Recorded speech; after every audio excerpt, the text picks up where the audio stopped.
Belum tercapainya target vaksinasi COVID-19 di Kabupaten Muara Enim membuat pemerintah kabupaten melalui Dinas Kesehatan kini gencar melakukan vaksinasi, khususnya terhadap lansia di puskesmas.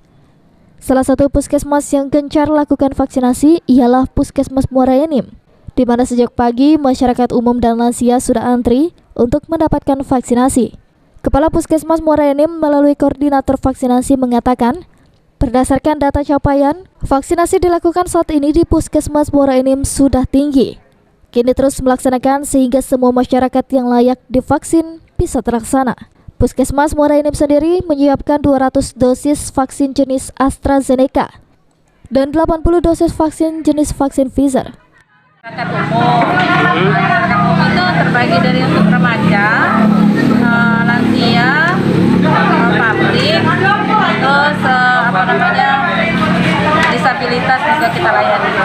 Kalau persentase sebagian memang kalau dari kita sih sebenarnya sudah 75-an untuk di PKM ini kan? Karena sekarang pun kita sudah melaksanakan dosis kedua ini sampai dengan tanggal 14 kalau tidak salah 16.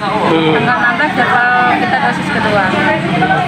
Kalaupun ada yang dosis 1 hanya tinggal sedikit lagi. Ya. Kalau target hari ini untuk yang dosis 2 dengan vaksin AstraZeneca itu sekitar 220. Dengan vaksinasi ini, membuat salah satu lansia senang divaksin karena tidak mengalami efek apa-apa dan berguna untuk kesehatan.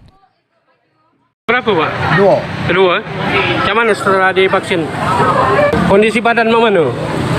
Biasa baik. Biasa, tak kata apa-apa ini nih. Kepada masyarakat, macam mana himbauan? Jangan takut divaksin. Dengan vaksinasi warga berharap pandemi COVID-19 cepat berlalu agar bisa melakukan aktivitas seperti biasa dan roda perekonomian kembali berjalan stabil. Mardiansa, PAL TV.